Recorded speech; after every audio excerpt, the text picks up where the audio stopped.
Whenever we boondock and have the option of facing the RV any direction we want, we always face east. The reasons we do that could give you some ideas about what might work best for you.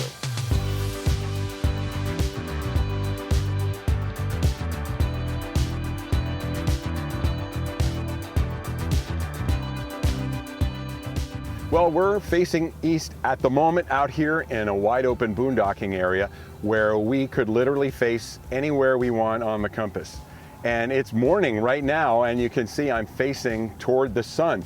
And what we get from that is when we're out here in a place like the desert where it's cold at night, or if it's spring or fall and not the middle of the summer, we get the morning sun in this great big windshield and warms us up first thing as soon as it comes over the horizon.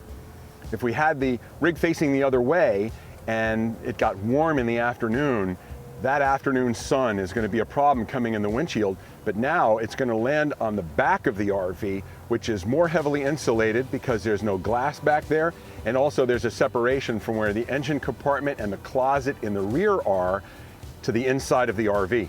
So when the sun goes around the other side to the west, we'll be insulated from its heat, but here in the morning, we've got the sun doing its job for us, warming us up, because it was cold last night and it feels great having it come streaming in the windshield in the morning. Then it comes off the right-hand side, especially in the winter when it's the south where the sun stays most of the day off to this side. So oriented this way, our patio awning is over on that side. And so when the afternoon sun begins to heat up, we can put the awning out and keep the sun off the RV. So it allows us better temperature control all during the day as the sun comes along the south side. And even in the summer, when the sun is more straight overhead, it still tends to be off to the south. So then it's really important to have the patio awning, our largest awning, over on the south side to our right. There's a couple of advantages to having our left side or driver's side face north.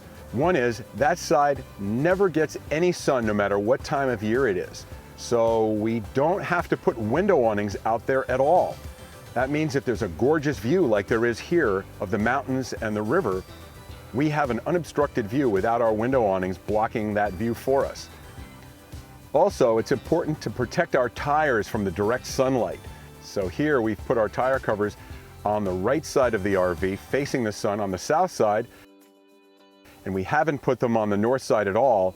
Even though we could put our tire covers on all four positions, we can get away with not putting them on the left side. The direct sun never hits the tires here, and it's that direct sunlight that causes the most damage to the rubber. We happen to have a floor plan where our refrigerator is on the driver's side or left side of the RV. That's one additional advantage we get by parking aiming east, is the refrigerator is never in the sun, because obviously the sun never hits the north side of the RV at any time of year. That way the refrigerator doesn't have to work as hard to keep cool. One of the biggest reasons we want to face a certain way is so that our panels can be tilted toward the sun. Ours are mounted longitudinally along the length of the RV, and they can tilt left or right. So by facing due east, we can tilt the panels up toward the south. Now in the winter, the sun stays low on the horizon all the time. So anytime it's winter time or on either side of the heart of the winter season, we always tilt the panels. Now, these are manually tilted. We do have to get up on the roof to do it, which is most common. But since we only have 3 panels up here, we really want to maximize their output. Now, as it gets later and later in the winter and we start getting towards spring, we won't be tilting them anymore. And this reason for facing east won't apply in the summer, because we'll leave the panels flat on the roof during the entire summer season. Depending on the type of RV and floor plan you have, you might want to face some other direction. Maybe your fridge is on the other side, or maybe you have a fifth wheel with a large window in the back. Whatever your particular situation, we hope that our reasons for facing east have given you some food for thought about what direction might work best for your RV. If you like this video, please consider giving it a thumbs up. And if you haven't already subscribed to our channel, don't forget to hit the subscribe button and turn on channel notifications. Also, we'd like to say a special thanks to our patrons who help support us and make these videos possible. As always, safe travels, and thanks for watching.